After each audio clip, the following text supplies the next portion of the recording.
Welcome back to the Vegan Handbook, where we're rooted in culture, empowered by plants. I'm Brigetta, your vegan wellness coach, and today we are diving deep into a topic that always has a little bit of controversy: organic versus non-organic produce.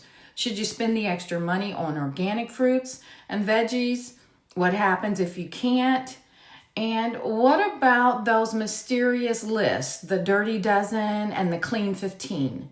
So by the end of the video, you'll know how to shop smarter, eat cleaner, and protect your health without breaking the bank. So let's get started. Let's start at the beginning. Organic isn't just a trendy label, it is a certification. In the US, organic produce must meet standards set by the USDA, which means no synthetic pesticides, chemical fertilizers, or genetically modified organisms, known as GMOs.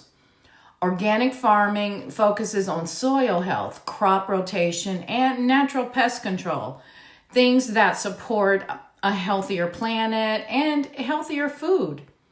But here's the truth. Organic doesn't necessarily mean perfect. Farmers can still use pesticides, but they have to be naturally derived, like from plants or minerals, not made in a lab.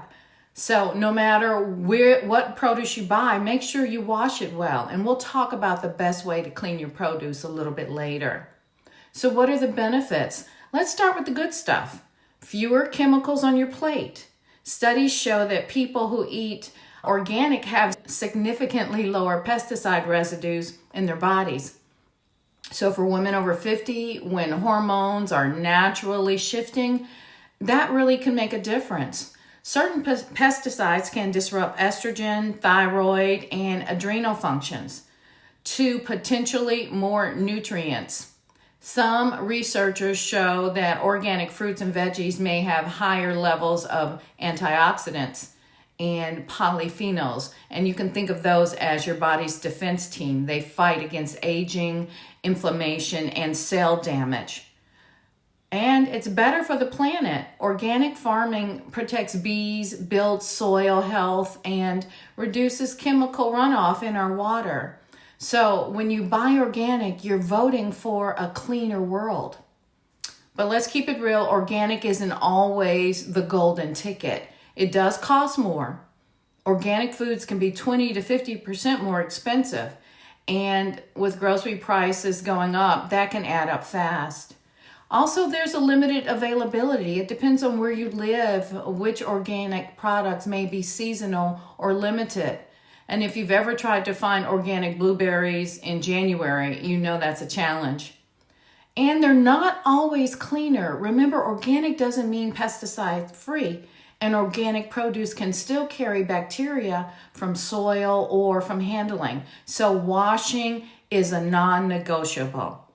And here are where things get interesting. Each year, the Environmental Working Group, the EWG, it's a nonprofit that focuses on environmental health. They test data from the USDA, the Department of Agriculture, and the FDA.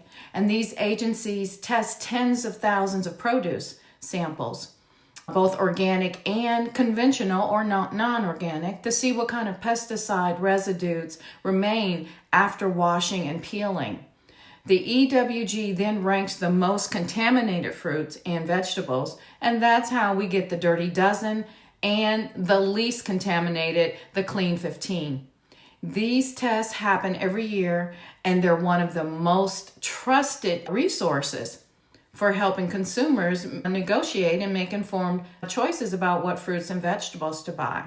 So on this year's list, the Dirty Dozen, buy these organic because these fruits and veggies have tested the highest for pesticide residues in 2025, and that is even after washing. You can always buy these organic: strawberries, spinach, kale, collards, and mustards, greens, grapes, peaches, pears, nectarines, apples, bell peppers, hot peppers, cherries, blueberries, green beans. And for vegans, these are everyday staples. We might use them in smoothies, salads, stir fries. So it's definitely worth going organic whenever possible. And the Clean 15 can save you some money That's good news because not everything needs to be organic. With the Clean 15, the fruits and veggies have the lowest amount of pesticide levels. And they may have thick skin, which is a natural defense to keep the chemicals out. So these are some of the budget-friendly buys: avocados, sweet corn, pineapple, onions, papaya, sweet peas, frozen, asparagus, honeydew melon, kiwi, cabbage, mushrooms, mangoes, watermelon, sweet potatoes, carrots, and the health risk of these chemical pesticides. Let's talk about why this matters. Pesticides are designed to kill pests, but they can also harm us, especially in the long term, low-level exposure. So here's what the research has shown. Organ phosphates that are common in non-organic produce are linked to memory loss and cognitive decline. Atrazine has been shown to disrupt hormones, particularly estrogen. Glyphosate, the active ingredient in Roundup, has been linked to certain cancers like non-Hodgkin lymphoma. And for women over 50 who may already be navigating menopause, bone density, and other changes in metabolism, these kinds of chemical exposures can make a big difference in how you feel on a day-to-day basis. So what if you can't buy organic? It's okay. Here's a way to make sure that your non-organic produce is safer. Fill up a clean bowl with cold water. Add 2 tablespoons of baking soda for each quart of water.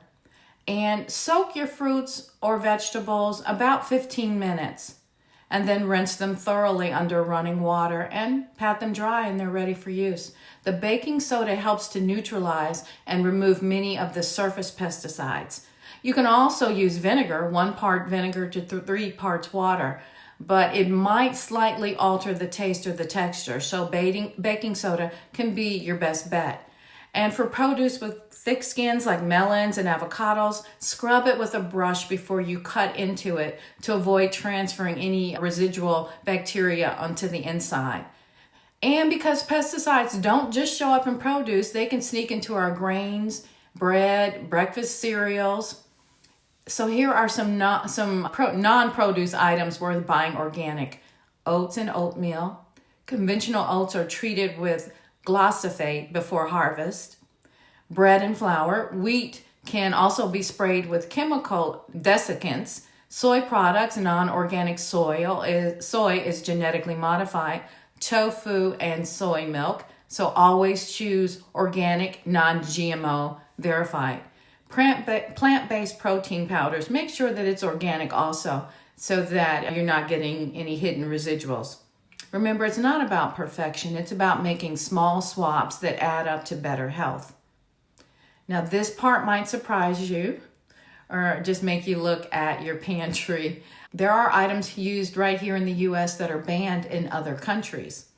Here are a few of the big ones: red dye number 3 and yellow dye number 5. It's banned in Europe due to links with hyperactivity and allergic reactions.